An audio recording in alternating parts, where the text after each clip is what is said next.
যেসব কারণে কবরে শাস্তি হয় এর ৪ নম্বর কারণ হচ্ছে আত্মসাৎ। আত্মসাতের দরুন কবরে শাস্তি দেওয়া হয়। আত্মসাৎ বলা হয় অন্যের কোনো জিনিস তাকে না জানিয়ে আমি নিয়ে গেলাম, এটা আত্মসাৎ করে ফেললাম। এ ব্যাপারে আমি 3টা হাদিস বলবো, আমি সবাইকে বলবো খুব মনোযোগ সহকারে একটু দেখবেন। সহিহ হাদিস বলবো 3টাই। আবু হুরায়রা রাদিয়াল্লাহু আনহু থেকে বর্ণিত, তিনি বলেন, আমরা খাইবার অভিযানে বের হলাম, যুদ্ধ শেষ হয়ে গেল, আমরা গনিমতের মাল অর্জন করলাম।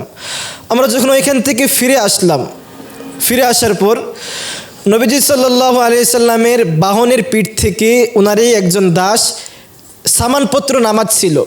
ঠিক এমন সময় একজন কাফের তাকে দেখে ফেলল এবং তার দেহ বরাবর তীর ছুড়ল। তীরটা তার দেহ লাগতেই সে গড়িয়ে মাটিতে পড়ে গেল, সাথে সাথে মারা গেল। তো সকল সাহাবীরা বলে উঠল, অভিনন্দন, তাকে অভিনন্দন, অবশ্যই সে জান্নাতি, সে শহীদ। একথারা নবীজির কানে যেতেই নবীজি বলে উঠলেন, কিছুতেই না, শপথ আল্লাহর, কিছুতেই সে জান্নাতে যাবে না। কারণ এই যুদ্ধলব্ধ সম্পদ বন্টনের আগে সে একটি চামড়ার জুতা বাঁধার ফিতা চুরি করে ফেলেছে। জুতা বাঁধার চামড়ার একটি ফিতা সে আত্মসাৎ করে ফেলেছে।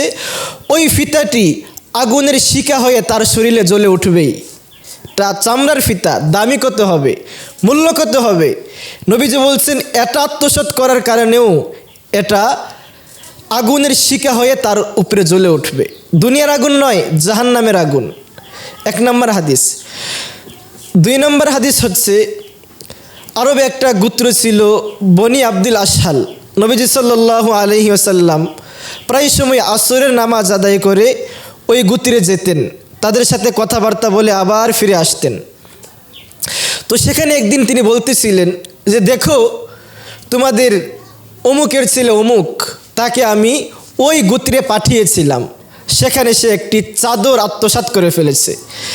এই চাদরটি আত্মসাৎ করার কারণে কবরের ভিতরে তার উপর অনুরূপ একটি আগুনের চাদর পরানো হয়েছে।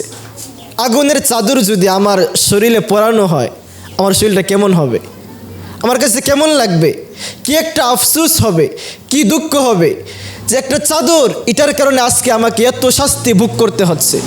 কেন অন্যের দিকে আমরা কেন তাকাবো? অনেকে আছে আমরা মসজিদ থেকে বের হব, অন্যের জুতা নিয়ে যাই।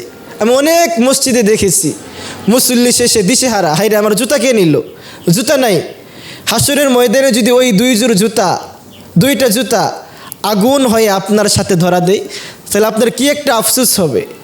বা অনেকে আছে যে আমরা রাস্তা দিয়ে যাচ্ছি, আম, কাঁঠাল, জাম মানুষের না বলে নিয়ে গেলাম, তো ওই আমটা যদি আগুনের একটা আংরা হয়ে কবরে আপনার কাছে ধরা দেয়, আপনার কাছে কেমন লাগবে?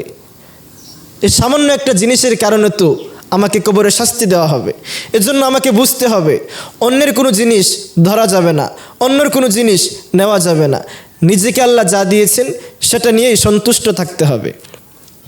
3 নম্বর হাদিসটা হচ্ছে, নবীজি সাল্লাল্লাহু আলাইহি সাল্লামের জামানায় একবার সূর্যগ্রহণ হলো। তো নবীজি সূর্যগ্রহণের নামাজের জন্য দাঁড়িয়ে গেলেন। নামাজ শেষ করে তিনি সাহাবীদেরকে বললেন, ও আমার সাহাবীরা, আমি এই 2 রাকাত নামাজে এমন সব কিছু দেখেছি যার প্রতিশ্রুতি তোমাদেরকে দেওয়া হয়েছিল, এমন একটা জিনিসও বাকি নাই যা আমি এই 2 রাকাত নামাজে দেখি নাই। আমি সব কিছুই নামাজে দেখেছি, এমনকি জাহান্নামকেও আমি দেখেছি। জাহান্নামকে আমার চোখের সামনে আনা হলো। তখন আমি দেখলাম যে একজন বাঁকা লাঠিওয়ালা সে জাহান্নামের ভিতরে তার নাড়ি ভুঁড়ি কেটে বের করছে, নিজের হাতে নিজের পেট ছিঁড়ে নাড়ি ভুঁড়ি বের করে ফেলছে। তাকে জাহান্নামে কেনে দেওয়া হলো। নবীজি বলছেন তার হাতে একটা বাঁকা লাঠি ছিল, সে দুনিয়ায় এই বাঁকা লাঠি দিয়ে হাঁটতো আর হাজিদের সামানাপত্র চুরি করে ফেলতো। বাঁকা লাঠি দিয়ে যখন হাঁটতো তো সামানাপত্র সে ঘুরিয়ে নিয়ে এসে পড়তো।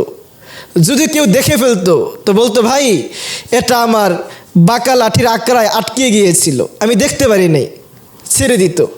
আর যদি মানুষ খেয়াল না করতো, না দেখতো, তাহলে এটা সে সুন্দর করে নিয়ে চলে যেত। এই একটা আত্মসাতের কারণে সে তার কবরে জাহান্নামে নিজের নারী ভুঁড়িকে টেনে বের করছে। এজন্য সাবধান, অন্যের কোনো জিনিস না বলে নিয়ে যাবে না, অন্যের কোনো জিনিস ধরা যাবে না। আমাদের বাচ্চাদেরকেও শিখাতে হবে যে অন্যের জিনিসের দিকে তাকানো যায় না, অন্যেরটা অন্যের, যেটা তোমার আছে এটাই তোমার, তোমাকে এটা নিয়েই সন্তুষ্ট থাকতে হবে। আল্লাহ তাআলা আমাদের সকলকে আত্মসাৎ নামক অভিশাপ থেকে বাঁচার তৌফিক দান করুন।